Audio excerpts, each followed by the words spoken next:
Vjojmë transmitimet tona të drejt për drejta dhe këtë herë me mua në studio është Denis Gjunjaj. Denis, mirë se erdhe. Përshëndetje Aida, faleminderit për ftesën. Qëndruar sot tek ngjarja e rëndë e ditës së dieshme, e cila si po ironit fatit erdhi më një herë pasi ministrja ishte në një raportim në komision, foli për numër të ulët të vrasjeve, foli për një bilans sigurisë në vend që e konsideroi si viti më i suksesshëm.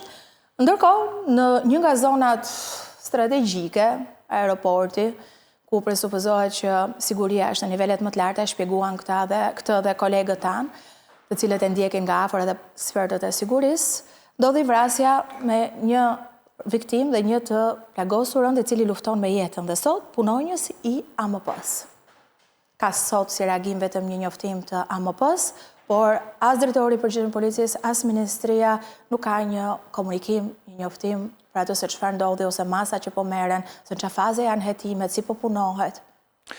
Aida, nuk do doja sot të isha në rolin e ministres së punëve të brendshme, sidomos pas një koincidence sa cinike dhe ironike kur ajo ndërkohë raportonte në Komisionin e Sigurisë Kombëtare për statistika të cilat tregojnë për një siguri në raport me kriminalitetin.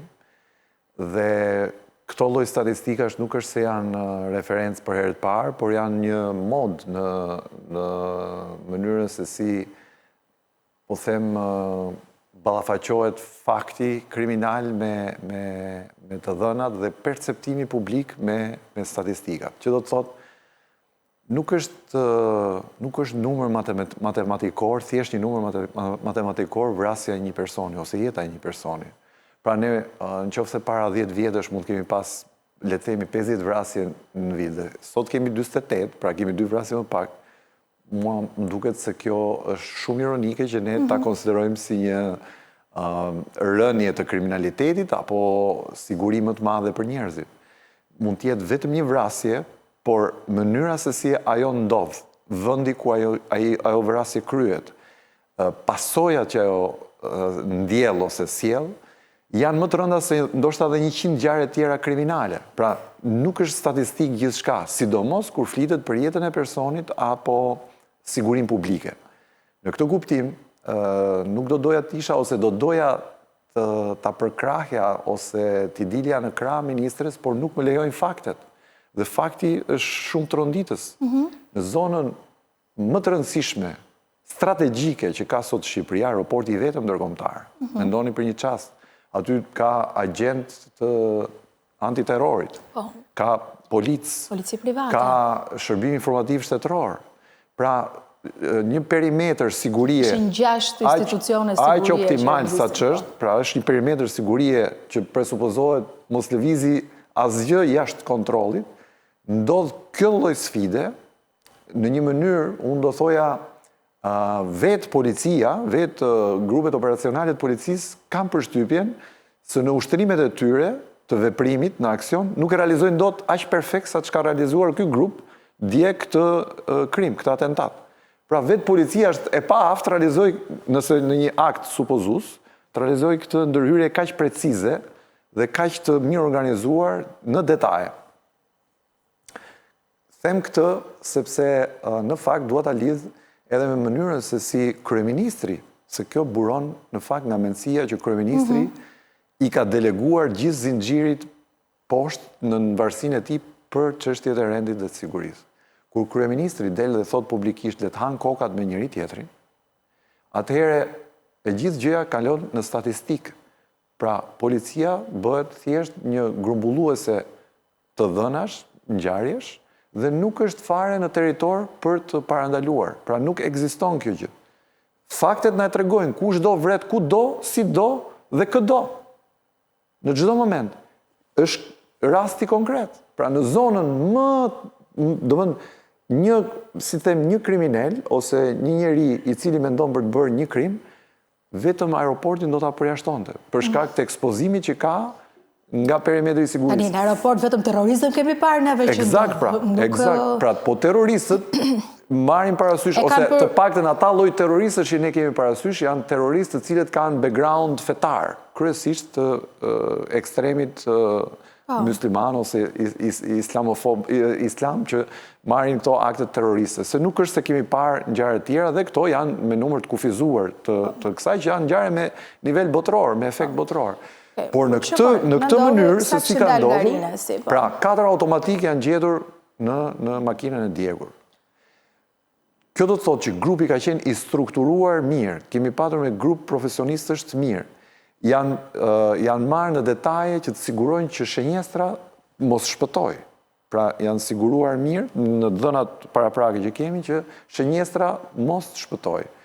Pastaj makina ikën nga vendngjarja dhe nuk kapet nga asnjë postoblok, nuk ndalohet nga asnjë makinë, nuk ndalohet, do të thënë, gjithë ngjarja ndodh. Funksionon në gjithë skema, digjet automjeti, ekzekutohen digjet automjeti etj etj. Ndërkohë që ndodh kjo, ministra thotë që jemi të siguruar, po si? Kjo është pyetja. Si është një person sot i garantuar për sigurinë publike? Unë e kuptoj që ministra ka vetëm 2 muaj detyrë dhe këtë situacion e merr peshqesh nga paraardhësit e saj. Pse e merr peshqesh? Sepse policia nuk dihet ku ndahet tani me botën kriminale.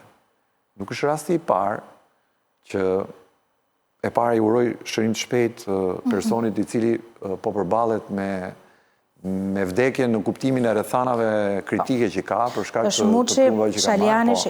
Në çdo rast është jeta e një njeriu dhe për te fakti që ne diskutojmë përgjithësitë, uroj shërim të shpejt për personin dhe shpreh ngushëllimet edhe për familjarët e personit që ka humbur jetën pavarësisht backgroundit të tij kriminal, në fund fare kemi të bëjmë me jetën e një njeriu. Dhe këtu duhet ndajmë atë çka është pjesë e statusit personal të çdo kujt me jetën dhe humanizmin. Tani vim tek pjesa tjetër. Nuk është rasti i parë që persona të cilët janë pjesë e strukturës policisë angazhohen me botën kriminale. Dhe këtu është pika kritike, them unë, ku ka arritur derdhja e gotës. Gota është derdhur sepse policët janë me 2 borderon, në borderon e shtetit dhe në borderon e krimit. Dhe ne nuk e dim në çmas është futur policia në borderon e krimit.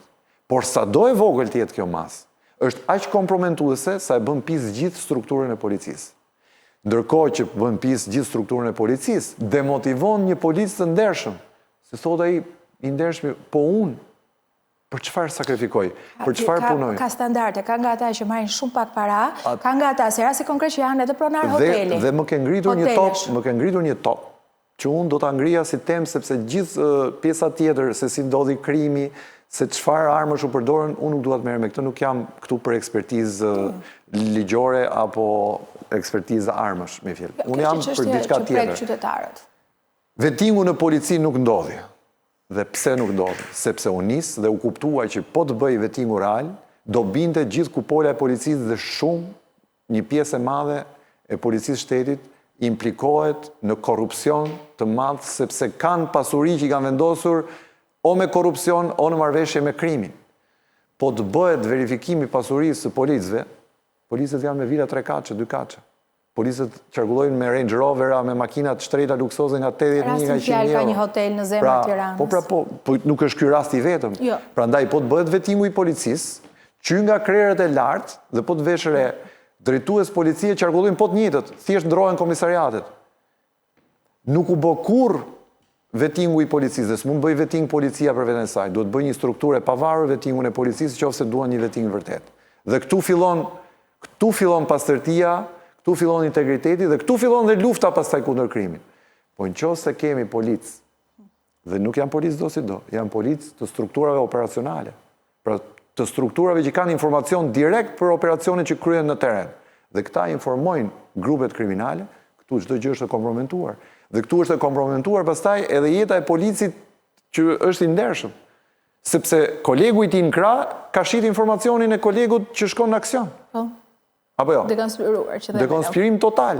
Dhe janë me 10 operacione dekonspiruar. Ne operacionet kryesisht i marrim nga partnerët dhe ndërkohë i dekonspirojmë vetë. Më thoni sa persona janë sot në kërkim, persona të rëndësishëm me reputacion botës kriminale që janë në kërkim, por janë të lirë, sepse i ndihmon policia, sepse bashkëvepron me ta policia, sepse informon ata policia. Fakti që një individ në strukturën që mbikëqyr praktikisht shkeljet e policisë është vetë i angazhuar me njerëz botës krimit e tregon më së miri këtë. Kështu që raporti i asaj që ka panoram ministria është një raport komplet fiktiv. Ministria është out në raport me situatën dhe ministria së pari du të bëj një operacion spastrimi total. Spastrimi total. Nëse do që të bëj një, se është e rëndësishme të japim disa mesazhe. Së pari, ministria duhet marrin kontroll ministrin që i ka, se nuk e kanë kontroll. Aty në atë ministri ka klane. Në policinë e shtetit ka klane. Nëse nuk rrëzohen këto klane, unë e di që nuk e bën dot ajo. Po këtë përgjegjësia dha kryeministri. Dhe një njeri që merr përgjegjësinë duhet ta pranoj. Ti dali për zot përgjegjësisë që ka marrë. Dhe kjo është përgjegjësi jo vetëm personale. Kjo është përgjegjësi publike, se ka të bëjë me jetën dhe sigurinë e qytetarëve. Ministria. Dhe më fal, që të ndalojmë pak që të japim kuptim dhe peshgjës. Nuk mund veproj drejtori i policisë dhe ministria në dy linja të ndryshme. Unë e di që ministri është person politik. Merret me politikat e ministrisë, por ministri nuk mund të jetë thjesht me ca raporte që ja çojnë ato zyrtarët edhe i lexon. Pra, ministri imponon frym politik dhe qëndrim institucional. Dhe që ta bëj këtë, ministri ka nevojë për një strategji tjetër të ndryshme nga gjithçka ka ndodhur deri sot. Pra, ne kurrë nuk e morëm policinë si një fakt që është në shërbimin tonë, ne mendojmë që është shërbimin tonë. Po sot në përlagje ka geto ku mbin, gjeneron, rritet dhe kalcifikohet krimi. Sot inspektorët e policisë nuk e dinë se çfarë ndodh në përlagje? Qytetarët e dinë gjithë, po një inspektor policie, pse se di? Si ka mundësi që inspektorët e policisë nuk i kapin grupet e vogla? Janë këto struktura, to qelizat e vogla që shpërndajnë kanabis, që shpërndajnë kokainë në përlagje, se marrin vetë para. Se marrin vetë para për llogaritë të shefave të tyre. Se çojnë hisën të shefat e tyre. Si shpjegohet, se kemi thënë disa herë, që inspektorët e krimeve nuk e din ku vendosen bastet e paligjshme? Bastet e paligjshme financojnë krimin, financojnë atentatet. Pra kjo është struktura e policisë sot. Dhe ne nuk e dim ku fillon policia, ku mbaron policia dhe ku fillon krimi. I kemi bashkë. Dhe madje, nga i herë, organizata e policisë është më organizuar nga pikpamja e mënyrës se si vepron në mënyrë të kamufluar në raport me krimin. Kështu që këtu ne sot jemi përpara një emergjence ku shteti duhet ndahet një herë përgjithmonë nga krimi, ku kryeministri nuk mund takohet më rastësisht me njerëz që i përkasin edhe botës publike dhe botës kriminale. I di shumë mirë kryeministri se kush janë. Tani. E di shumë mirë kryeministri se për kë flasim. Dhe di shumë mirë kryeministri që gabon. Po dhe ministri që mori të detyrë, i dinte këto? Nëse ministri audit drejtorit të lojrave të fatit, paligjshme të lojrave të fatit targën, nuk ma do mendja që s'ia di edhe të tjerëve që kanë prap targa të tjera sot. Apo jo? Kur aludoj atëherë për Ervis Martinin, që nuk i dihet fati sot. Ja u dim tha targë, ja di targën, tha drejtorit të lojrave të fatit paligjshme. Po sot, a ja di targën drejtorit të ri, se e ka zëvendësuar një drejtor i ri, atë drejtorin që iku. Duhet të ketë një drejtor tjetër, se lojrat e fatit të paligjshme nuk janë pa drejtor. Kanë gjithmonë një drejtor ose disa drejtor. Dhe kryeministri me siguri ka informacion. Qose s'ka informacion, atëherë mos e nxjerrim ministren, edhe thotë që e kemi sigurinë absolute, edhe kemi një siguri që qytetarët të rinë qetë dhe i ndodhin këto që ndodhin. Denis, në raportin që vetë ministria kishte dje, foli për një numër të lartë të monopatinave të cilat janë sekuestruar. Dhe ky ishte edhe momenti ose vendimi i parë publik që ne kemi parë nga ministria Koçiu. Sigurisht, unë pash reagimet, sigurisht edhe do t'i keni parë të qytetarëve të thjeshtë, të cilët e kanë pamundur për të shkuar në punë për shkak mungesës transportit publik, kaosit, trafikut e tjerë. A janë bërë ato problem për aksidentet? Unë nuk e përjashtoj sepse janë shifra dhe po i marrë mirë qëna. Por si është e mundur, Denis, që po, kur vje puna për të ndaluar ty, mua, qytetarët e thjeshtë në makinë, për të vënë gjoba policia rrugore, për të ndërhyrë tek një kotec pulash, për të ndërhyrë tek një dritare që mund të mbyllet, që duhet bëhet, e di dhe ka një informacion. Kur vje puna për botën e krimit, për këto pikat e lojrave të fatit që thua që punojnë, kur vjen puna për automjete të cilat mund të kenë persona që kanë gati armën për të vepruar, duket sikur ka një lloj ngërçi. Tani këtu apo punohet, apo funksionon me disa standarde, raporti me qytetarët. Është fasadë, gjithë dhe me situata është realitetin. fasadë. Aida është fasadë. Se sot një emërues përbashkët kanë patur në gjithë ftuarit maraton. Këta janë shumë fuqishëm, kanë shumë para dhe s'ke që i bënë. Se këta janë në ndërtim, këta janë këtu, do të bëjmë prapë. Po pra, se sa më shumë ti lejon që ata të veprojnë dhe sa më shumë ti bashkëpunon strukturat e tua si shtet, pra strukturat policore, bashkëveprojnë me strukturat kriminale, madje janë të njësuara bashk, pra bashkëveprojnë në territor, jo vetëm për aktivitetet palishme, por edhe për t'i kthyer ato në biznese. Juve thatë hotele, po mund të ketë para në ndërtim, po ka investime në bastet e palishme që thamë, pra që këta kontrollojnë të tregun informal ku qarkullojnë me miliarda. Pra ku qarkullojnë, ne e dim që nga raportet jo zyrtare, por informacionet të tregut informal, po flasim për një treg nga 1.5 deri në 2.5 miliard euro në lojrat e fatit. Ku shkojnë të para? Këto para shkojnë për të financuar ndërtime, hotele, pra pastrohen në këto struktura, ose për të eliminuar rivalet, ose për t'i rikapitalizuar në botën e lëndëve narkotike, pra blihet drogë. Me këto para që merren nga një burim, pra nga një fushë e palishme, investohet në një fushë tjetër palishme që të shumëzohen, edhe këtu natyrisht grupet kriminale do fuqizohen. Këtu natyrisht që pastaj shefat e komisariateve, drejtorët e policisë apo shefat e krimeve do blihen, futen në listë pagesë ata. Pra, duhet ndahet një herë për gjithmonë, çfarë është morale, çfarë është jo morale, nuk mund të maskohet më kjo, që ngjarje të tilla kriminale ndodhin kudo dhe në botë. Po ne nuk jemi Meksika. Ne jemi një vend i vogël, ku gjithçka merret vesh, kush bën dhe çfarë. Nikla është kthyer në komisariatin e policisë kriminale për krimin. Po e marr simbolikisht. Se gjithë makinat dalin nga jo zonë, makinat që bëhen krimet, armët që bëhen krimet, atentatorët. Pra, si e shpjegohet që policia se dikte, din gjithë njerëzit e policia se dikte. Dhe për të ndërhyrë atje, ndërhyrën gjithmonë vetëm Renea, se nuk shkon dot policia. Çfarë do të thënë kjo? Kjo do të thënë faliment. Në fakt është faliment. Kjo mënyrë se si këta e kanë trajtuar vendngjarjen dje, me mjete komplet të çfarë doshme improvizuese, tregon që kjo është një polici e papërgatitur. Ata prishin e provat e krimit aty. Praktikisht. Nga mënyra se si veprojnë, po të i shosh, godasi me shkelma, makinën, gjej një le... Pra kjo është një mënyrë totalisht amatore, nga pikpamja profesionale tani. Po shoh se pa shpamje dhe në kujtohen.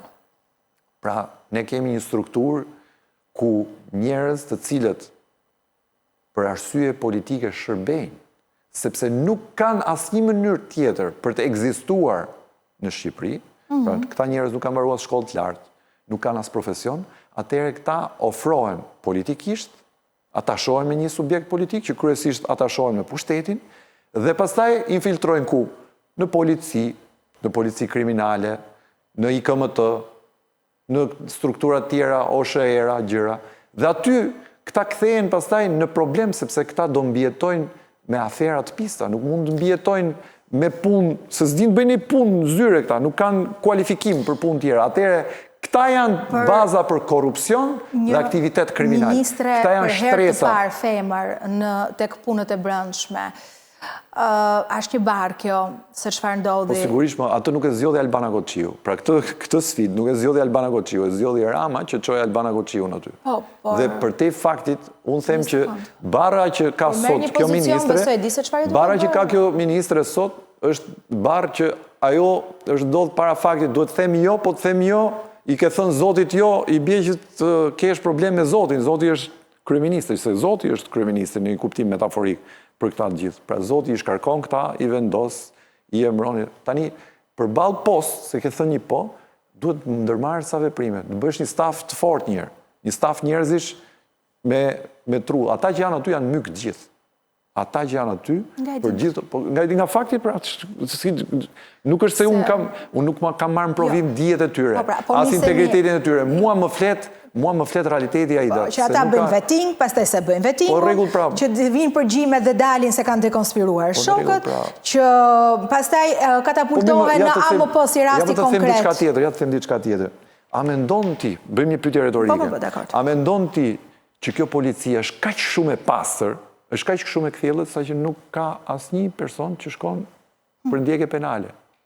A mendon ti që kjo struktura e posaçme... A më bëja ato ka si raporte? A më bëja të ke cila bënte pjesë edhe Muçi Sheliani Sheqeri? Po në rregull, pra në rregull, se nuk duhet ndalë teme, unë po merrem parimisht tani me gjën madhore. Pra ne kemi një polici kaq perfekte sa që nuk ka njerëz të inkriminuar këtu dhe si ka mundësi është në varësit ministrës. Është punoj policia kjo, më lartë se policia. Dhe ishte me një person të dyshim që u ekzekutua. Po ne tani kemi edhe drejtorin e vetë, drejtorin e përgjithshëm policisë që i është marrë telefonin nga Spaku. Ndërkohë, kur ka qenë dikur drejtor i policisë në Elbasan. Tani, që të kjo pikpyetje, unë nuk e paragjykoj zotin Proda, po që të kjo kemi një pikpyetje të madhe. Opinioni publik është njohur me disa informacione, po. Tani, gjithë situata pastaj shkon në këtë paragjykim. Atëherë, pse duhet kemu njerëz me paragjykim? Duhet pastrohet, pra. Duhet pastrohet struktura. A e pastrojnë dot? Nuk e di, se e kanë thelluar aq shumë implikimin, aq shumë, sa që ndoshta është e pamundur tani që të ndodhi. Prandaj them që ministrja është hallexhia më e madhe në këtë histori, se është e pafuqishme që të bëjë gjë. E pafuqishme edhe për dhënë dorëheqjen? Po mirë, nëse do japi dorëheqjen, do vi dikush tjetër. Nuk e di se ka kërkuar PD-ja. Nuk po e shpika unë këtë. PD-ja bën shumë mirë që kërkon këtë gjë. Ministra ka 2 muaj detyrë. Ministra është sikur s'ka qenë detyrë këto 2 muaj. Dhe besoj që edhe muajt e tjerë do vazhdoj po kjo historinë që do vazhdoj me këtë establishment që ka aty. Me njerëzit që ka aty pranë, ministra do jetë shumë shpejt në një dështim tjetër të radhës, ose në një ekspozim tjetër të radhës si kjo ngjarje. Mos harroj që kjo s'ka për qenë ngjarja e fundit. Po, paralajmërohet që mund të ketë saga hakmarrjesh. Pa na ndodhi para pak muajsh Shkodra, pra. Po. S'është bërë se janë bërë 6 muaj, nuk e di, ndoshta 6 deri në 8 muaj, ndodh një akt tjetër po kaq barbar, po kaq publik, po kaq brutal në perimetrin më të sigurt të vendit. Dhe njerëzit që kryejnë krimin ikin rehat dhe as kanë për të gjetë, harroje që do gjenden. Nuk do gjenden. Sepse zbulueshmëria e policisë është e ulët, për shkak se zbulueshmëria nuk ndodh pas krimit, po ndodh para krimit. Pra informacioni operativ duhet të ekzistojë përpara që ti zbulosh një ngjarje kriminale kur ajo ndodh. Pra ti të kesh dhëna, kush vepron në zonë, çfarë kapacitetesh ka, çfarë lidhjesh ka. Po këto gjëra jo se nuk din t'i bëjnë, por nuk duan t'i bëjnë, sepse kanë më shumë interes për të mos t'i bërë, sepse fitojnë para, se sa t'i bëjnë. Pra, midis ndërgjegjes për të vepruar me ligjin, për ligjin dhe ndaj komunitetit dhe shërbimit publik dhe qytetarëve, zgjidhet varianti tjetër. Kjo është e lehtë të provohet, e tham, si provohet? Mor zotri, ti ke një jetë në polici, paga jote ka qenë kaq, si del ti me këtë shtëpinë që kushton 200-300.000 euro? Si e keti këtë makinën? Ky është vetingu, pra. Atëherë iku kjo, që është pjesë që nuk e di a do ta bëjnë ndonjëherë, apo do ta bëjë ministri, apo do ta bëjë. A do shtyj ministra? Se kjo është politikë e ministres është kjo. Të pastroj strukturën, t'i detyroj ata, të krijoj një grup posaçëm, ndoshta të kërkoj edhe ndihmën e prokurorëve, të ngrihet një task force, të bëj këtë pjesën e vetimut. Ndërkohë Spaku, nëse do, ajo pjesë e Spakut, se Spaku ndahet në 2 grupe. Grupi që merret me hetimin e korrupsionit dhe grupi që merret me krimin organizuar. Nëse do të ketë rezultate konkrete për goditjen energjike të krimit të organizuar në Shqipëri, duhet fillojë nga policia e shtetit. Nga policia e shtetit, nga kupola e policisë shtetit, nga drejtorët e policisë së shtetit, drejtorët e drejtorive të policisë shtetit, shefat e komisariateve, shefat e krimeve. Nëse nuk hetohen ata, dhe po të hetohen ata, do dalin thagma. Pra, nëse ka nevojë dhe e ka seriozisht prokuroria e posaçme që do ta luftojë krimin organizuar, jo se nuk e ka bërë deri tani, duhet përgëzuar rezultatet që ka deri tani, po janë shumë pak. Dhe kryesisht për shkak të raporteve që na kanë ardhur nga ndërkombëtarët, nga partnerët. Ne nuk kemi rezultate nga brenda. Hetim të brendshëm. Tani sot janë më të pasigurt qytetarët shqiptar? Jo janë. Jo të pasigurt. Iqe më të, qytetarët shqiptar janë të pasigurt. I shpëton vetëm fati. Dje, në atë vendngjarje, ka shpëtuar fati, mund të them pak 10 njerëz. Mund të them 10 njerëz. Ka shpëtuar fëmijë, ka shpëtuar gra, burra, turist.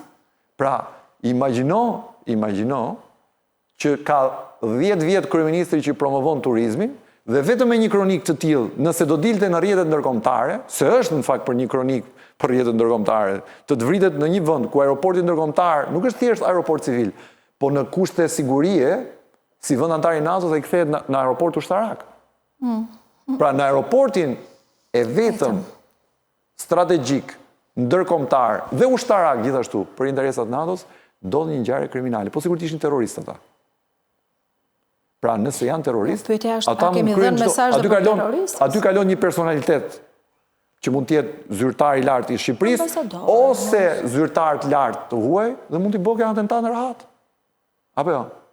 Pse unë mos ta mendoj që kjo ndodh? Kur kjo ndodh si fakt, pra nuk është më hipotezë, nuk është më fantazi. Nuk është zbardhur ende. Sot që flasim. Dhe nuk ka për të zbardhur. Nuk ka për të zbardhur si shumë ngjarje tjera, pra. E di pse, jo se është e pamundur. Ka një mundësi sot ministrat na kthej përgjigje me zbardhje, me deklaratën e saj. Po sa që zbardh, pra, a ishte kryeministri që i dha ultimatum drejtorit të policisë Muhamet Rumbullaku 100 ditëshin e Vis Martinajt. A tha Taulant Balla si ministri i brendshëm që jemi shumë afër zbardhjes pse heshtën këta të gjithë? Pse s'flasin këta të gjithë? Po janë retorika këto që ngrejun pyetje, as unë se di. Pse s'flet më kryeministri për këtë rastin e Ervis Martinajt? Prandaj po them që nuk flasin sepse janë të bërë pisajda, sepse janë njerëz të cilët janë angazhuar për të marrë vota në favor të Partisë Socialiste dhe duhet bëjnë një sy qorr edhe një verë shurdh njerëzit e qeverisë dhe të kryeministri vet. Prandaj opozita ka një drejtë dhe raporti OSBE-s, ku zgjedhjet janë ndikuar nga grupet kriminale, ku njerëzit që kanë shkuar sot në parlament janë zgjedhur edhe nga ndihma e botës kriminale. Prandaj është kjo situata që është sot. Prandaj politika, jo vetëm policia, por politika asociohet shpesh me krimin. Dhe krimi i afrohet gjithmonë partisë që pretendon se do vinë pushtet. Dhe nuk fillon sot.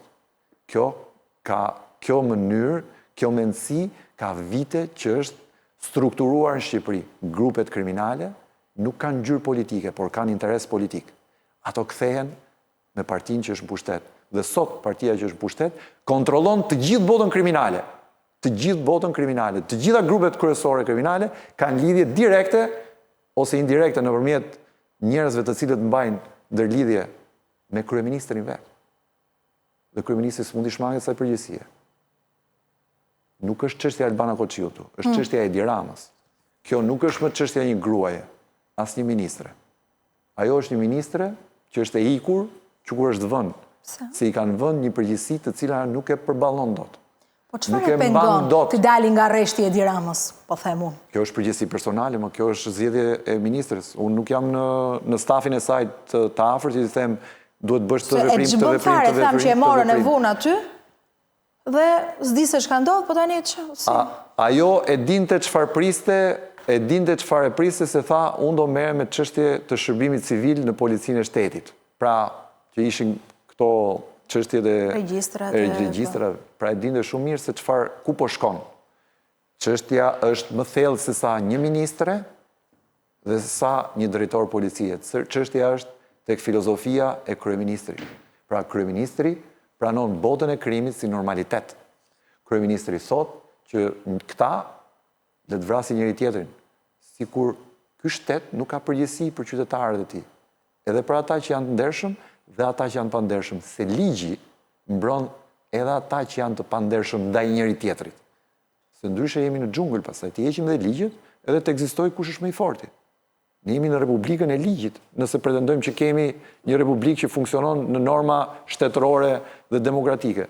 Nëse pranojmë të kundërtën, atëherë gjithse kush për kokën e vet, trim të gjithë me armë në brez, edhe ta kthejmë këtë në West e famshëm të Amerikës, në vend kaubojsish, me iPhone edhe Samsung dorë, kuptohet, që kanë Matrixin edhe Sky ECC-n që japim edhe urdhërojmë për vrasjet, edhe për pazaret e vrasjet. Faleminderit, Denis. Faleminderit, Aida. Faleminderit dhe ju që na ndoqët. Shihemi nesër në orën 10.